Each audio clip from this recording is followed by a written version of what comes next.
promised you a video, and so we're going to go ahead and do the video. We're going to finish up where we left off from class last week, and then we'll get into some new stuff for this class. So anyway, we're going to finish up, and we were talking the last time when we left off about what philosophers study.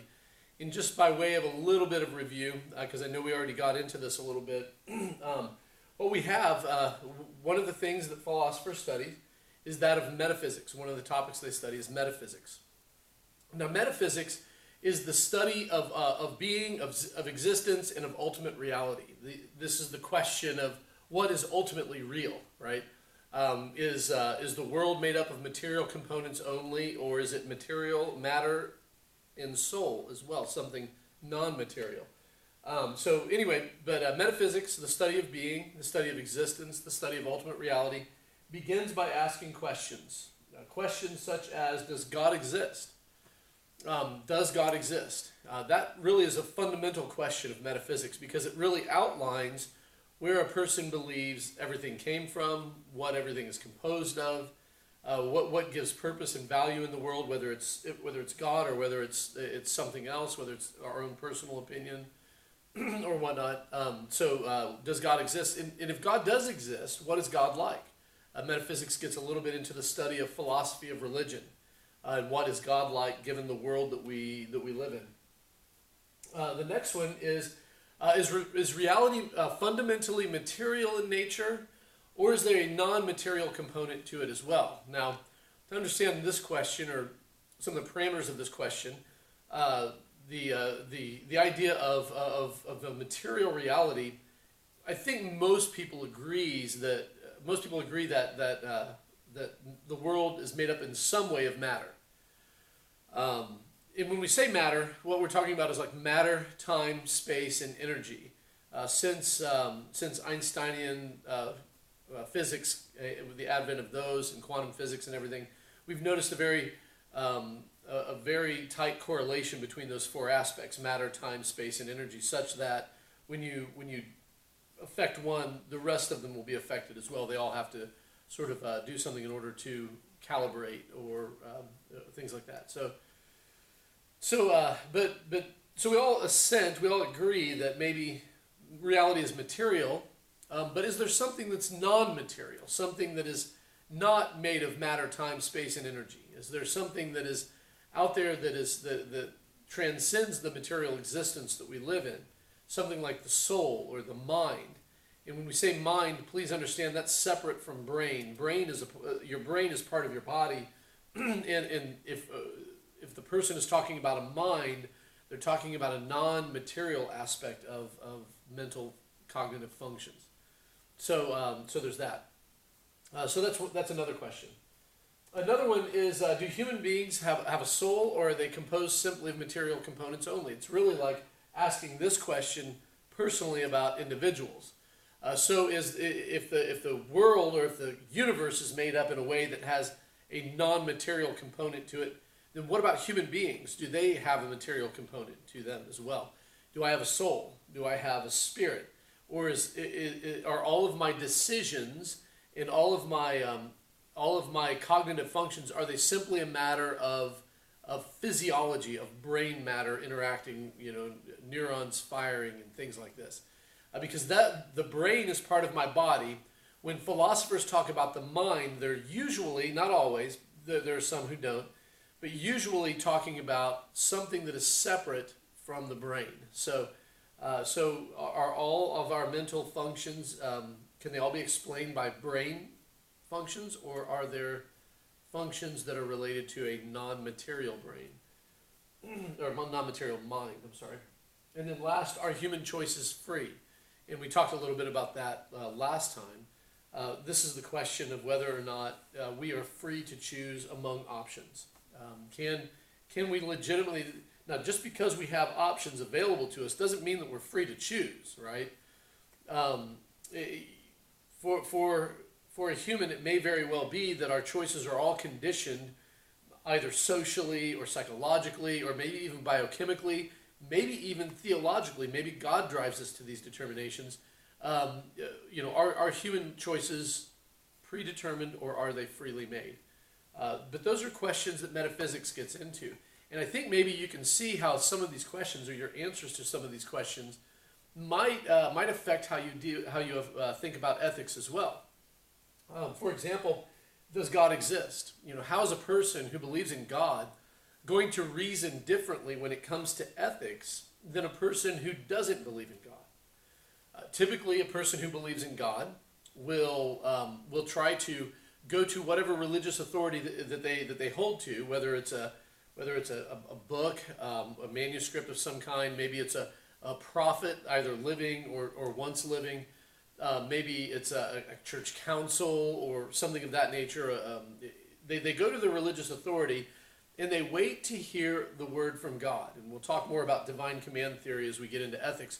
But they wait to hear a word from God. And once they have a word from God, what is good and bad, what is right and wrong, typically sometimes that can involve using reason to find out what exactly that means.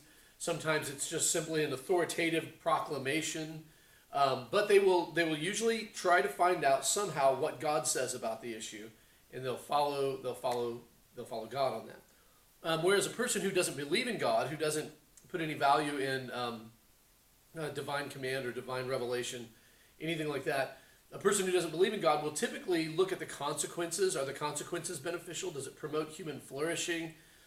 These might be some of the things that they would look at to determine whether or not the action is right or wrong, whatever the case may be there. And so they're going to be different methodologies. Now, they may very well end up at the same point.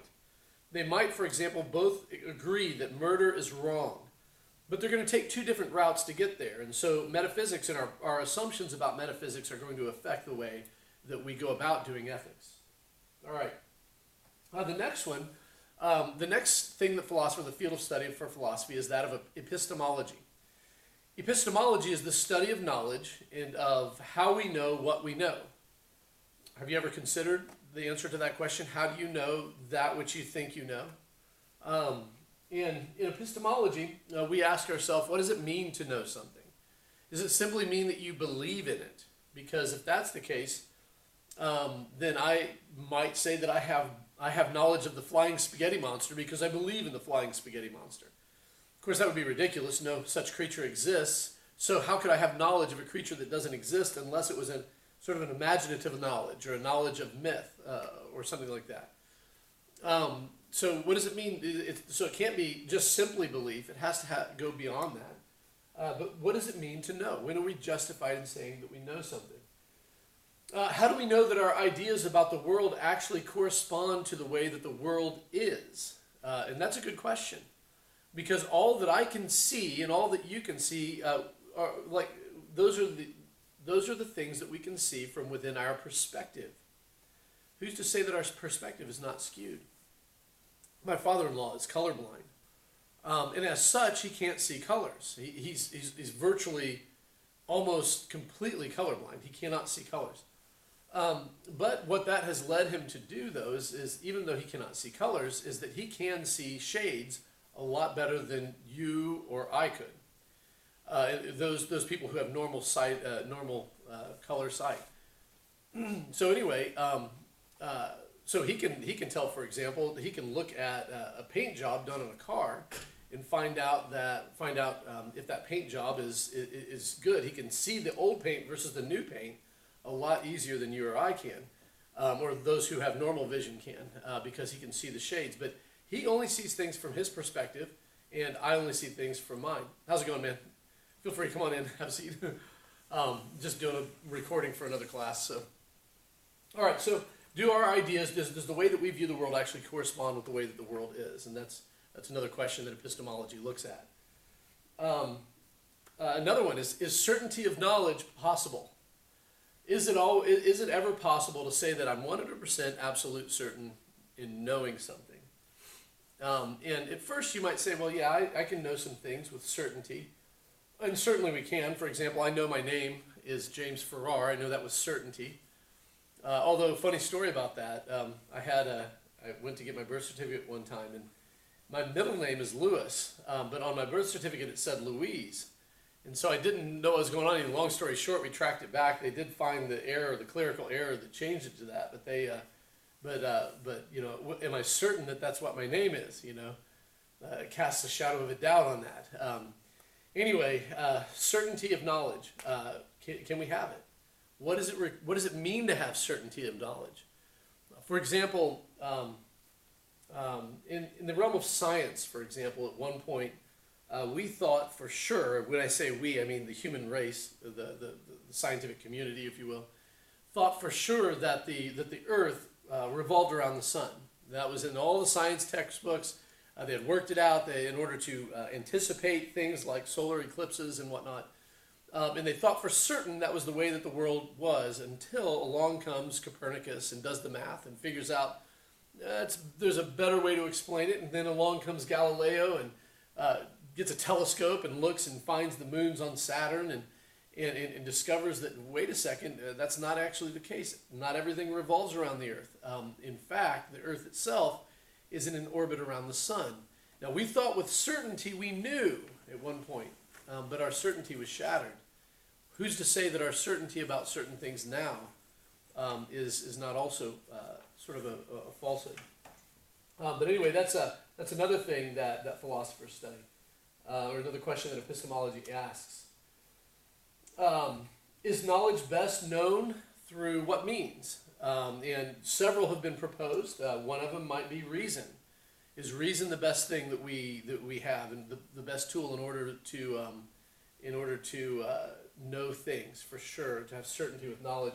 Well, what about sensory experience and our empirical senses, sight and sound and taste and touch, and so forth? Those things, where do they fit into this? Where do we? What kind of knowledge can we know there?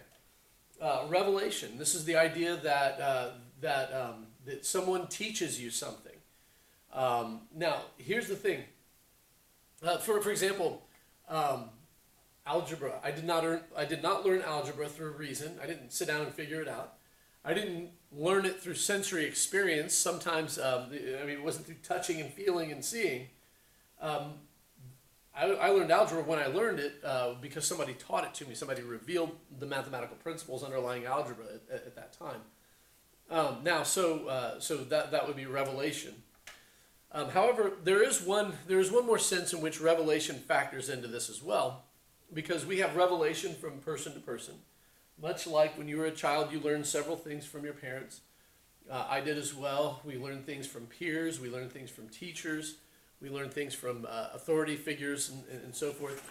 But there's also a sense in which revelation applies to the idea of revelation from outside of of human influence, revelation from God. Is that even possible? And if it is, what part does it play in our coming to know other things? And so that's one of the questions that epistemology deals with. So now, upcoming here pretty soon, your first discussion forum posting is going to be over the question of when we're talking about ethics and when we're reasoning about ethics, which one is of more primary importance, revelation or reason? And that'll be the question that I'm asking you. And what I want you to do is address that question as to which one is more important, revelation or reason. So when you come to ethics and you come to building a foundation of your moral fabric, which one for you figures in more to the equation is more important? Is it knowing what others say, whether those others are society or your teachers or your parents or whoever? Maybe God. Where does revelation, in terms of revelation from God, factor into the question? And then also reason. So which one of those is more important, revelation or reason? I would wager to say that all of us, in some way, to some degree, use both. So I know that. But which one do you think is primary? Which one do you think is most foundational for the way that you approach ethics? And that'll be the question, sort of the frame of the question that I'm asking you. So epistemology, the study of knowledge and how we know what we know. Now the last area of study, and this is the one that we'll be doing this semester, is that of axiology. Axiology is the study of value. And under axiology, there are a couple of subcategories, and since we're going to spend most of our time this semester dealing with them, I'll just throw them up there and we won't talk a whole lot about them. But the first one is aesthetics, and that is the study of beauty. the study of the value of beauty and the study of beauty. The second one is ethics, the study of moral value. Moral value, good and bad, right and wrong, what you should do, what you shouldn't do, and ethics deals with that. And in this way, as I mentioned before, is sort of a second-tier philosophy. Ethics depends on the questions that we have asked and answered in the other areas of philosophy. What is real? What exists? How do I know the things that I know? Those things are all going to affect our eventual positions in ethics. But ethics is the study of what I should do, what should I do, rather than what is or how the universe is. How the universe is might play into what I should do. But ethics is primarily a prescriptive, not a descriptive philosophy. It doesn't seek to describe the world in the way that it is. It seeks to prescribe actions and behavior and attitudes that we as moral beings have. And so as we study in ethics, keep in mind that our ethical positions are affected by these questions that we've answered. But back before we even got to this point of ethics, and they're built on the foundation of these philosophical principles. But that's about all the time that we have for intro to philosophy. I'd suggest if you're interested in these things that Philosophy 101 might be a good class for you to take to flesh out some of the answers to these questions. But from now on, pretty much we're going to stick primarily to our study of ethics and dive deep into that.